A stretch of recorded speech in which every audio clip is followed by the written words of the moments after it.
The mayor's office is soon taking over control of all city anti-gang programs and plans to increase spending on gang prevention and intervention. Tonight, Chris Blatchford with the Fox 11 News investigation of how some of that money has gone to the gangsters themselves. Steve Myrick, also known as PJ Steve, is a PJ Crip gangster from Watts, a druggie, an armed robber, a rapist, and in recent times, he says, a gang interventionist working on projects for City Councilwoman Janice Hahn. In October of 2004, Hahn presented PJ Steve with this certificate of appreciation for his work with a summer job program. A week later, LAPD officers arrested him for indecent exposure after PJ Steve bared his buttocks in front of a crowd, shouted vulgarities, and told cops to kiss his ass as they served a search warrant here at the Imperial Gardens housing project. During the following year, 3 times he violated a court stay-away order banning him from the projects.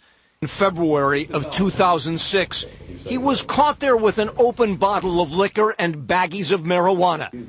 He says Hahn helped him get out of jail. That's why I'm out right now. Ms. Hahn got me out like 3 weeks ago. PJ Steve was released on his own recognizance, despite his refusal to stay away from the projects. I ain't supposed to be over there, you know? But she sent me over there to do some work. She got me out, so it was cool. In this interview with Fox 11 News, Hahn and her chief of staff were not all that cool when asked about PJ Steve. You spoke on his behalf several times. No, Should the Hawthorne Police Department say you? No. In any event, intervention worker PJ Steve Myrick, "Trust No Bitch" tattooed on his arm, was sentenced last November to life in prison. For 90 to life for 2 life terms. At gunpoint, he'd threatened to kill and then raped a young woman during a home invasion robbery in June of 2000. The evidence in this case was absolutely overwhelming. A DNA sample taken after he mooned LAPD officers led to his conviction. During this interview with Hawthorne Police right before his arrest, he was still confident Councilwoman Hahn would give him a good character reference. Yeah, she will. She did not. And Hahn, who has kept a high profile in recent years as a politician concerned about gang violence, I am so sad. here joining community members at a vigil for a murdered teen, Just getting off the bus from school. Was gunned down right here. in a written statement tells Fox 11 News, any suggestion that she has made direct payments to intervention workers is blatantly false. But she makes no apologies for the use of gang members as intervention workers. I do know that it does take a different kind of person to be able to speak the language that convinces the shooters to not retaliate. And that's what we've achieved. You're sort of making a deal with the devil, aren't you?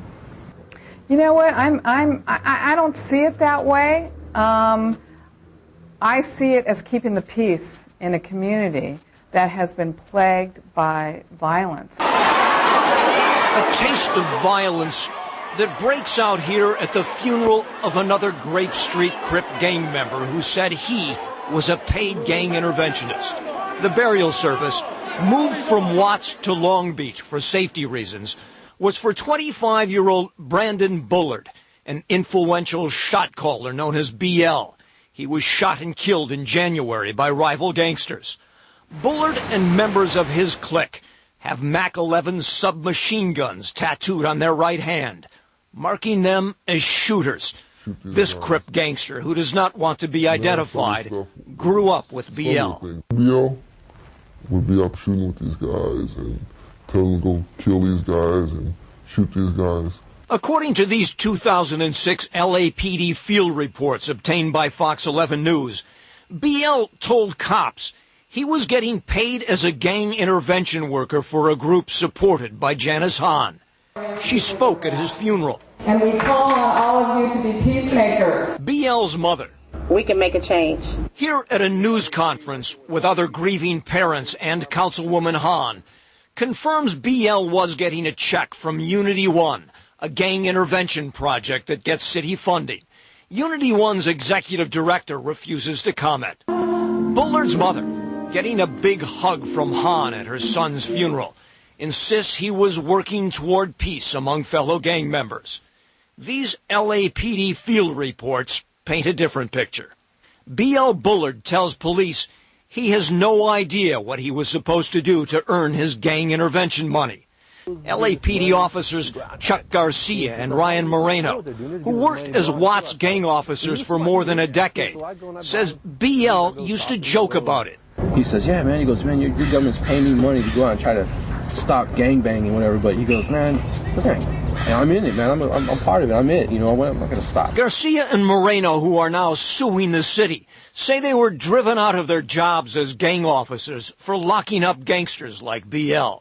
#1 worldwide on top. A dozen gang officers tell us that gang members like Marlo Jones, a two-strike felon known as Bow Wow, were also hired on as gang intervention workers. As recently as February, Bow Wow was collecting a city-funded paycheck from the same Hahn-supported group called Unity One. But Bow Wow didn't hesitate to bark out loud about his gang affiliation in this 2006 video promoting the gang life.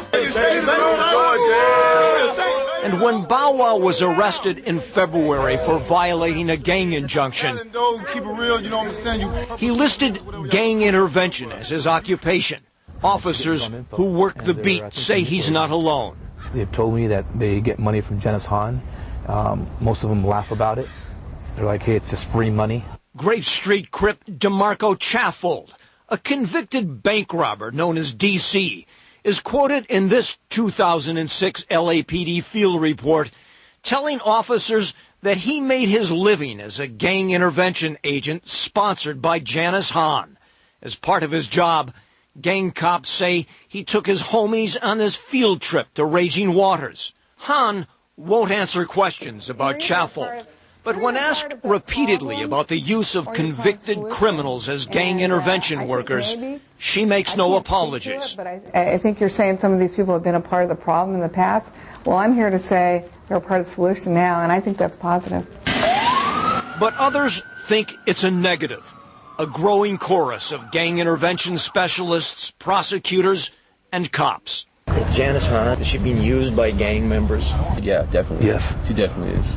But unlike Garcia and Moreno, others are not willing to jeopardize their jobs by going on camera. Where we are today is in a disgrace. However, these criticisms are at the center of a heated debate right now. To how we can fix things. And where to put the money for gang intervention. This problem is way beyond the variables of control. With city leaders scrutinizing all of these programs. We have no measures to hold them accountable. The ones supported by Hahn and others. But one veteran gang cop talking about the gang intervention workers in this story tells us they are all active gang members surrounded by killers, defrauding Janice Hahn's office and wasting the taxpayers' money. In Watts, Chris Blatchford, Fox 11 News.